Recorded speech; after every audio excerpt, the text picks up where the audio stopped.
Welcome to the Women Living Well After 50 podcast. I'm Sulon Carrick and I'm passionate about inspiring, motivating, supporting and informing women over 50 to embrace this exciting time of life. Health and wellness in mind, body and spirit are the foundations for living well, but there is so much more to a life well lived. Each week, through conversations with my guests, I'll be presenting topics that will help us all to live well and enjoy life. So join me as we discover new ways to become women living well after 50. Are you ready to start living? What are you waiting for? Let's get started. Welcome to another episode of the Women Living Well After 50 podcast. I'm Sulon Carrick and it's lovely to have you join me. Now, aging is a process that we all go through, but my guest today feels that aging isn't about declining, but it's about expansion. And I totally agree with that. My guest is Christine Marie Mason, author and speaker, whose work redefines women's health, vitality, and resilience, not just in aging, but across the entire female lifestyle. Her new book, The 9 Lives of Woman, explores how women can optimize energy, hormones, and longevity from puberty through post-menopause, blending science, lived experience, and ancient wisdom. Now, that's a book that would probably appeal to many women that we know. So I'll be excited to talk to Christine about that today. We're going to be talking about the cycles of female vitality, customizing wellness approaches, hormone intelligence, reframing aging as evolution, and breaking the one-size-fits-all health model. So let's go and join the conversation. Welcome, Christine. It's so lovely to have you join me on the Women Living Well After 50 podcast. Thank you. It's good to be here. I'm glad we have a shared mission of living well and thriving well into elderhood.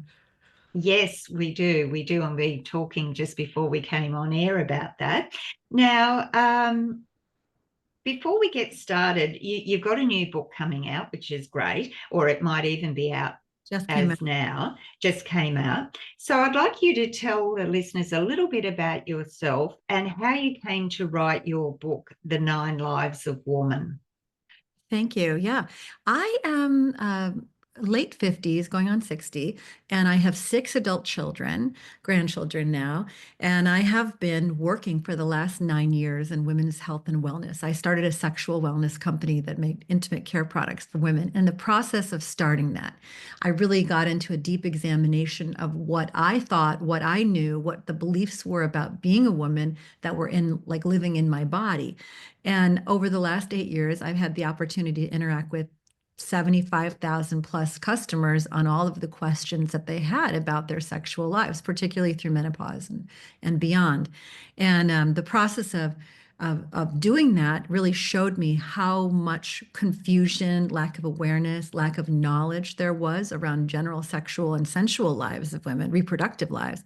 But then on top of that, all of the confusions and biases that people held in themselves about their embodiment, like what they thought about their bodies, what they thought about aging, and all sorts of unnecessary suffering. So I wanted to write a comprehensive book that took us through the stages between birth and 100 and really revisited the questions of the archetypes of life, like the archetypes we're all familiar with were maiden, matron, and crone, which are you can have a baby but haven't yet. You've already had a baby and you can still have one, and you have no longer can have a baby. That's literally how they were defining the stages of a woman's life. And I was like, that's so limiting. That is so about you being an objective utility. What is really true? And so that started a 3-year process of researching to write this book. I love that. And, there's so much in there that's not just for, like my audience, as you know, is probably 55 plus, but we can give this book to our daughters and granddaughters because it covers the whole life really of a woman, doesn't it? And so there's a lot for everyone in this, and it's probably something that's been missing for quite some time. Well, it is to give to them, but also like one thing that I was noticing, like my daughter's in her 30s, my oldest daughter, and she is a child. What I was noticing that among her and her friends, the kinds of questions that they were asking, like were questions that no women have ever been able to ask in history before. Mm, And that if mm. we have daughters, and we're like, why are you 30 or 35 and you don't have a child yet? Like even understanding the statistics and the science and the cultural milieu that they're in is like such an empathy builder. Or for us to look at our own lives and, that women used to die at 65. They would have children, they would go to menopause, they'd become a grandmother, live for 10 years, being like passing on their wisdom and die.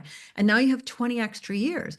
So there's a subtext in the book of cross-generational empathy and really understanding that we are in the middle of such massive demographic changes that we've never seen before. Like a woman 30 years ago or 40 years ago, she couldn't ask, should I get married? Should I have a child? Should I have the child alone or with a person? Should I freeze my eggs? Like there wasn't even available as an idea. So I hope it increases conversation between generations. Yes, yes, it certainly will. And you're right. I mean, there was really, you didn't question anything, did you? Well, I'm 10 years older than you, so I'm 68 soon. And, it back then it was just expected that you'd get married and you'd have children, and that was the path you went. And these days there are so many more opportunities, but it's I suppose young women can be a bit confused because they think, oh, you know I would really like to do this, but it's going against what maybe I've been brought up with or what I've seen, and so it's good to be able to encourage them to ask the questions, and also for us as older women to maybe ponder those as well, even though it's not relevant for us, but seeing it from their point of view. And not judge them, not judge them. No, that's exactly right. That's exactly right. And I think that that's the big thing. You just have to let people live their lives in what they want to do and what's right for them at any given time. And that sometimes isn't an easy thing to do. No, it's not. This is actually the secret to a happy life. The no, we call it no make wrong.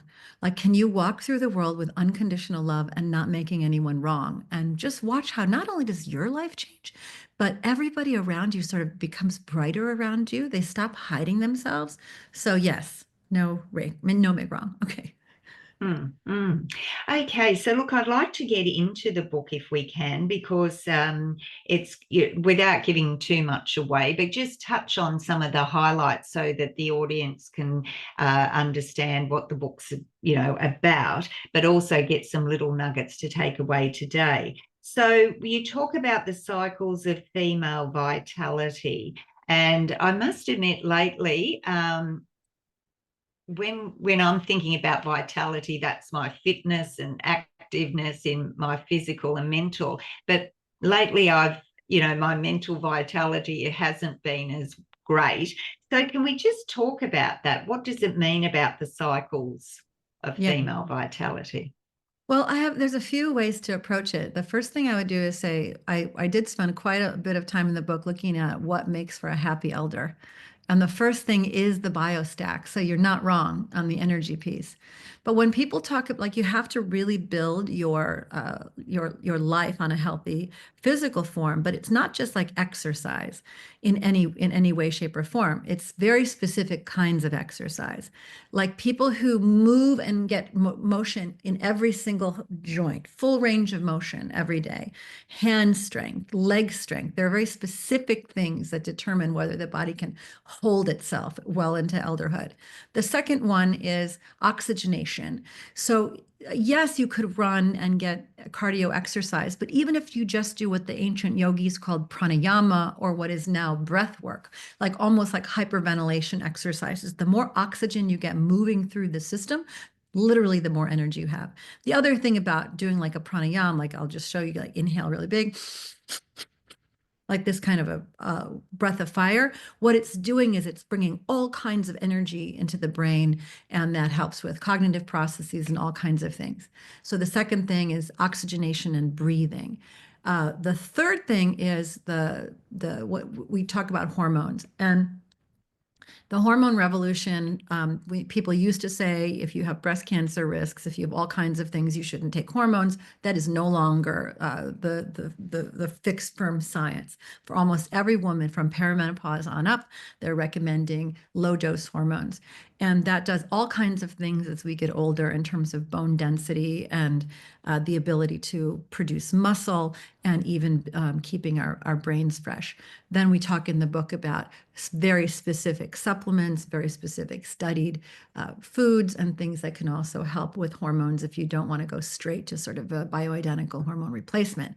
So you're talking first the physical components, which we love, and then of course orgasm, which I think we should not forget that that is like brushing your teeth, little orgasm every day, ladies and gentlemen, something that doesn't get discussed as a health tip, but is actually a health tip, is also important.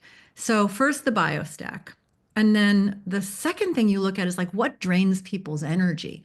And I was very interested to hear that the happiest elders have a when they think about the past, they don't sort of do the glory days thing. They don't dwell on the way it used to be and how amazing it was and or they could have been a contender. It doesn't have that sort of sadness of the nostalgia.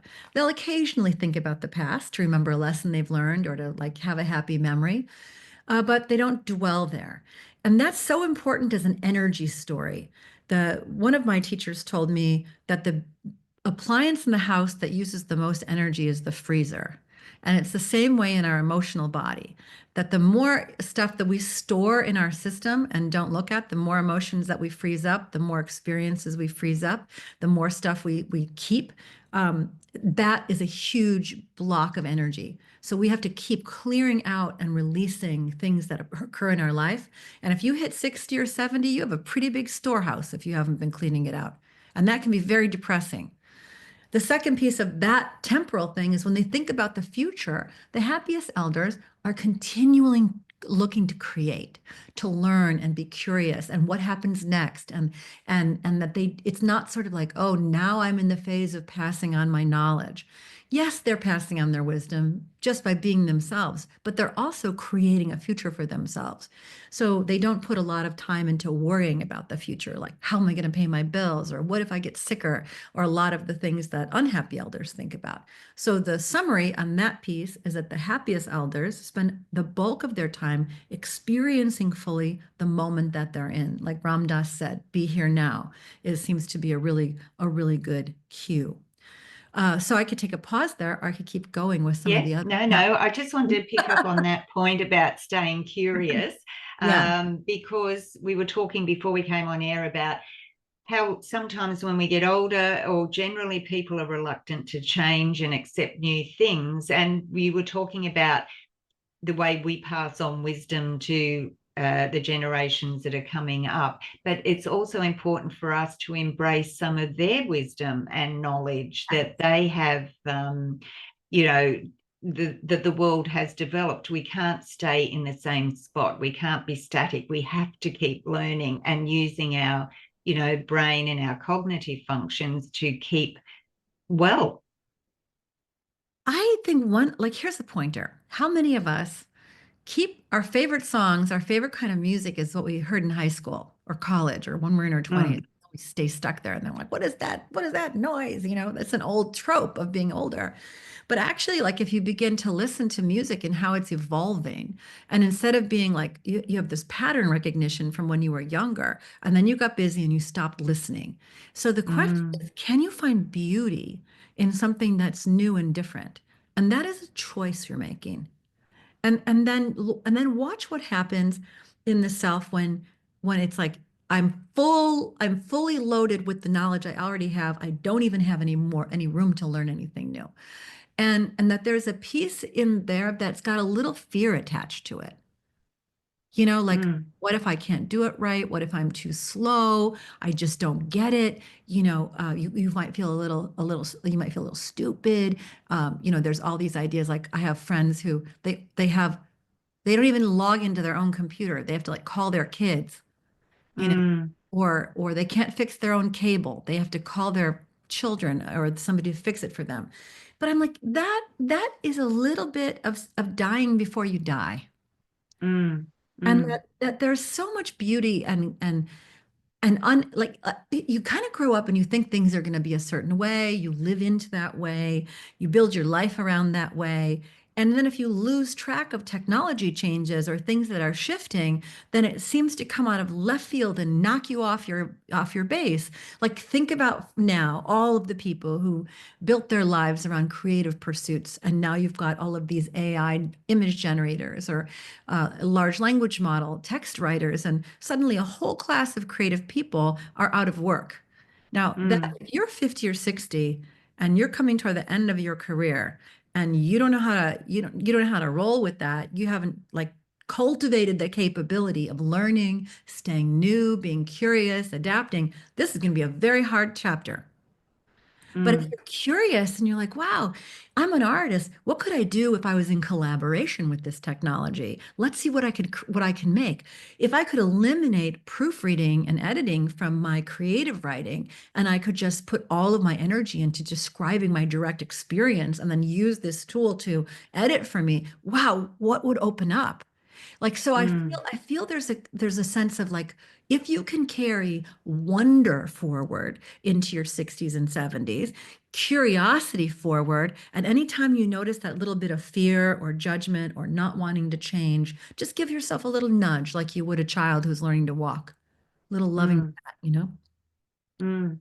Yes, yeah, it's sort of like I'm actually giving a presentation at an event on Saturday, and it's all about redefining aging. And part of my presentation is about how you're never too old to chase your dreams. And the fact is, though, that fear, many of us are just living in fear to take that first step, that we actually stop dreaming.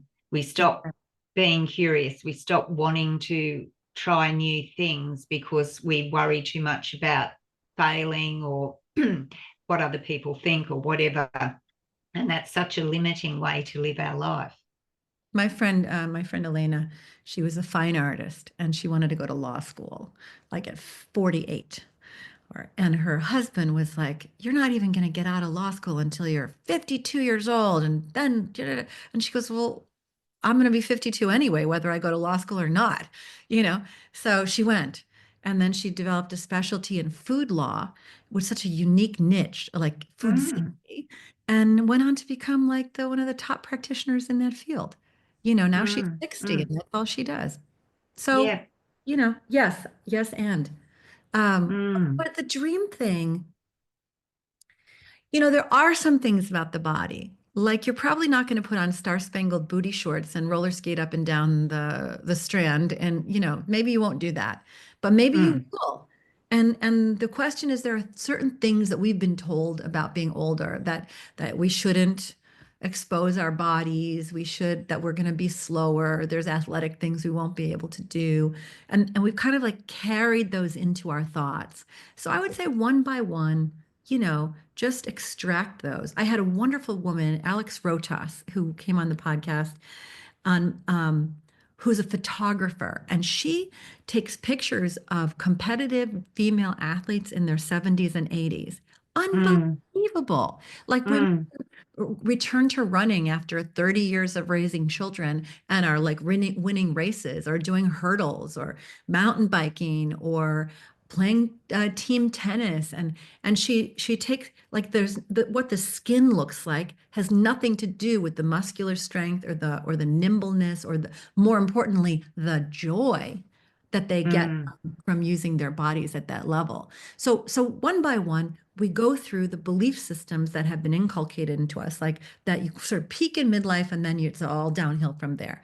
And instead of that, we look at the reality is that the happiest elders experience their life as if it's like kind of let's call it a wavy line plateau all the way till the end, and then they die. It's not this long decline into irrelevance. And no. yeah, so I No, like, because you talk about that, sorry to interrupt, about how, you want to reframe aging as evolution and not a decline. And that's such a great way to express that, isn't it? yeah, I feel this is like I don't know about you, but you have this show, you have your radio show, all the things you're doing in your community, and don't you feel like little windows are opening all the time? Mm, Or mm, like an integration. Like sometimes what I'm seeing a lot now is I didn't understand how all the streams of my early life would weave together. And now it's evident, like, oh my God, it's all been working for my soul's evolution. It's such a beautiful thing. And that must mean that what's happening now is also for the future soul's evolution. How exciting is that? And mm, yeah, mm. so Yeah, it's all about the perspective that we have, isn't it? And you talk about, just sort of taking off a little bit here, but about customizing wellness strategies for our physiology. And why is that important? It's well, having that you customized probably have had integrative medicine specialists on the podcast before. I'm sure that they wellness. go much deeper into this stuff. But look, my belief is that our bodies are designed perfectly to live on Earth, to use the water, to use the air, that if we move well and keep them going, we nourish them well, that we have done 90% of the job. And Mm, the modern culture, at least in the United States, is, you're kept very busy. You're eating a lot of processed foods. You're not exercising enough, and your body slowly is being poisoned. So by turning around and approaching your own health and wellness with like this joyful experience of doing all those things because you love being alive, not because you're trying to be on a diet or you're trying to be a good person and exercise, because the joy of being in a happy, healthy body is great. And then on top of that, mostly you go to the doctor when you're sick. But if you're doing an integral medicine person, they don't look at like the gap. It's almost like positive psychology. Positive medicine will say, look, here's some new peptides. For me, it's like BPC 157, which is helps with cognitive speed and with muscle tone and with skin, like your skin glows from that, or copper peptides, or there's a few others that are more growth oriented, growth hormone oriented, and that you can go and find out like what is specific for your need from someone who can cocktail that for you. Peptide medicine. Another example would be some of the supplements like niacin has been shown to really help with blood flow and help with brain function. And there's so many others. So you start to learn how to take out the toxic stuff that's poisoning you so that your body doesn't have to do all that extra work, and how to customize the blend that's right for you and your genetics and your environment. So, mm, I've got like a strong Germanic, wide-hipped body and a pretty good constitution, but the system that gets weak in me is my bronchial system.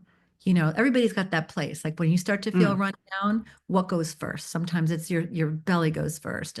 And so you work with someone who says, let's strengthen that system for you, and really like take charge of it. Like don't be in reaction to illness. Take charge of like proactively looking at how to optimize your own system. mm. Yeah, and I think the problem is for a lot of people is that, especially if they're on social media, is there's so much information that comes out, and one week we should be doing this, but then the next week it's, oh no, don't do that, do this, and it just gets so confusing. And also, people forget to listen to themselves and listen to their bodies and what their body's telling them, and Mm. what might be right for you may not help me at all. And so I think you're right about having to take the responsibility of just doing something about it, being active about your health, and finding what you can that works for you, rather than just taking all the information in, trying everything under the sun and nothing working. There's so many more points in what you're saying. The one that I want to like pull the thread on is what I call the pleasure. It's the pleasure principle. Like even if you're Mm, sitting here like right now and you had like your mind wasn't in charge, but your body was in charge, and you're like, okay, body, what would be pleasurable? How would you want to move? And you might like notice the body wants to lean right, or the body wants to lean left, or wants to stand up, and you start to like really let the body lead the mind, And all of a sudden, like you're moving in alignment with your pleasure. And the same thing goes with your food or your supplements. It's like you're like, what would bring me long arc pleasure, not just like immediate catharsis, like eating sugar, which might taste really good in this moment, but it's not going to be pleasurable in the long run. So following the principle of pleasure is one. And then the other thing I want to mention is we have a lot of information on what they're like the biohacking movement. And the biohacking movement really is just mimicking a natural life. So for Mm. example, they have energy medicine where you go and you like get in that room and they have like the big energy ball that goes off or the oxygen tent that you go in or like you lay in the bed and it shakes you. You know what? If you go outside and you take off your shoes and you walk on the dirt or you put your hands on a tree if it's too cold to do that and you like hang out there making a grounding cord into the planet for 10 minutes at that is as good for you as going into some energy bath you have to pay for. If you stand and you like shake all of your limbs and really get a lot of movement in your hands and feet and your spine, that's as good as going on a shaking plate or whatever they're doing. So I have a section in the book too, which is on ways that you can mimic those expensive biohacks very naturally in your own home environment. And so, like I said, back as far as much as you can get back to the natural state of the body, the happier it is as you age. I like that idea of just of the pleasure principle as well, but also that just letting your body take over for a change instead of your mind, because your mind sometimes is so cluttered and stressed out, which Mm. then, sort of emanates in your body. Where if you just go with the movement, and you're right, getting outside, even just getting outside into nature, but getting that connection with nature, and you just have to feel better than maybe some of these sort of so-called wonder treatments that is supposed to make you feel fantastic. It's just getting back to the basics. You can see behind me those trees. I live in the middle of the redwoods, and Oh, um, lovely. and like the forest principle is for real. On that note, on the pleasure principle, like the book does have a lot of focus on sexuality, sensuality, and particularly for women after menopause, like a lot of the complaints we hear are like moisture and Mm, not having vaginal moisture, not being wet, and the pain and discomfort that can come with that. And even that, one of the first hacks for that, the first helps for that is to do squats, to do hip circles, to like infinity loop your hips, because so much of that dryness is just straight out blood flow. And maybe yes, topicals, yes, suppositories, all of that stuff can help. Yes, diet can help. Yes, supplements and hormones can help. But some of it is just moving. mm. And sometimes we're just holding ourselves back from doing that. We don't feel comfortable just letting ourselves go but when we do, Yeah. it's just so much better for us. Well, if you So, want to do like a go just on. tiny exercise on that, no, there's a thing in the tantric world called Sufi grinds, where you sit at the very edge of a chair, you get all centered, your spine gets long, and then as you inhale, you come forward, you start exhaling, and you go around, and you go all the way around and make a full loop. Inhale as you come forward, exhale as you come back, and like really get motion in the hips and in the rib cage and the spine. And you just do that, make the circles faster, make them tighter until you're like kind of got a bobblehead balanced over the spine. And then you go the other way.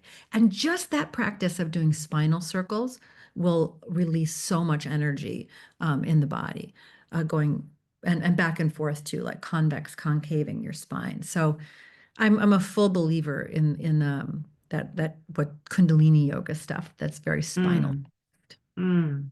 Yeah. Now, let's talk about what else you do. You've got a podcast, you've got the book coming out, which, I'll be putting all the links and everything in the show notes so people can get it. And I'll be including it in my monthly book report review as well, post. Mhm. Um, and I think it's just great what you've done. But what else do you do? Do you actually work with women one to one, or? I'll tell you. Mm, So you have all these children and then they leave home and suddenly you have 6 extra hours in a day. And so I do a lot of things. One is I have this intimate care company, rosewoman.com, Hmm. makes body products, and we're like 8 years into that. Then I have a little gummy company that makes legal psychoactive gummies because I believe in plants. Like everything in the body care line is plant-based because those substances have been used for thousands of years for women going through menopause or pregnancy. And the same thing with ingestibles. And then I teach a class twice a year, 6 week course called Living Tantra, which is how do you live in the full sensitivity of your body, fully enjoying it, lose all of the stories that are unhelpful in your evolution.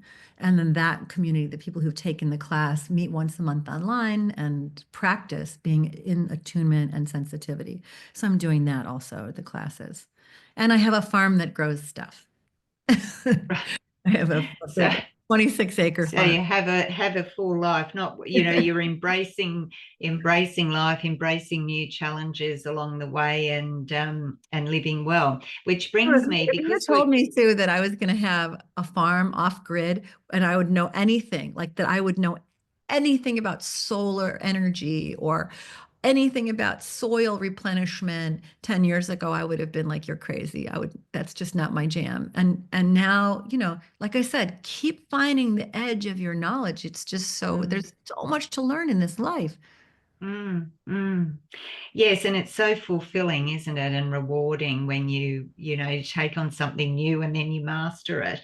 Now, we're coming towards the end of our conversation. It's been lovely to have you as my guest, Christine. But before we go, I want to ask you a question that I ask all of my guests. And that is, what does being a woman living well after 50 mean to you?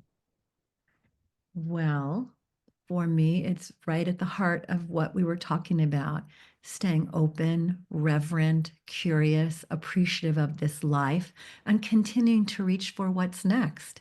At this stage of life, it's also more and more about weaving into community, being part of the earth, nesting into my friends, and really valuing and appreciating those connections. We're no strangers to loss by this age. And the sense of gratitude seems to open more and more every day. Like, I can't believe I get to be in this body and experience the breadth of things with these beautiful people that are around me. So I feel that that's what it means. Mm, Curiously living in a field among other beautiful beings. mm. And what a wonderful role model you are for your children and grandchildren as well, because you have to fit those into your life also, don't you, being a mother and grandmother? Those kids are, I had them so young. My oldest is gonna be 40 in a few months, and we grew up together, and they are very close to one another, and they can work at jobs they love, at careers they love. They can love well, and they take care of each other in their communities. And it is my utter privilege to visit them and to know them.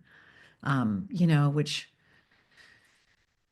I feel that the way we are living as women in our 50s and 60s and 70s now bears very little resemblance to the way my mother or my grandmothers did. Mm, And mm, that this aspect of, I really want to know my children as whole and independent people. I don't want to keep them mm, prisoners of who I thought they were when they were young. And that means continually allowing them to evolve. And I am the most fortunate because they also allow me to evolve. They don't hold me prisoner as like their mom and all the grudges that people can hold about their mom. And so we end up having really well, well-round, uh, ac accurate, authentic meetings with one another. mm, mm, mm. Oh, that's beautiful, beautiful. So, look, thank you so much for joining me today, Christine. It's been lovely to meet you and to talk about your new book, The Nine Lives of Woman, and also other ways that we can look at life and aging as an evolution rather than declining. It's been great that you could tailor this conversation to the listeners, and I will be sharing all your links so that people can find you, and also for your Rosebud company as well, with the products that you sell there for women. So thanks again. It's been a Thank you. I delight. really have enjoyed this also. Have a great afternoon. Thank you. Well, an interesting conversation with Christine Mason today, founder of Rosebud Woman and author of The 9 Lives of Woman. And a few takeaway points: the pleasure principle, how we have to evolve as we age rather than look at it as declining, and we expand ourselves. So learning, staying curious, staying in a state of wonder. So I hope that you've enjoyed that conversation today, and that you'll share it with a friend, because I know that they will benefit from it as well. And until next time, remember to live well, enjoy life, and most of all, be a woman living life your way. Bye for now.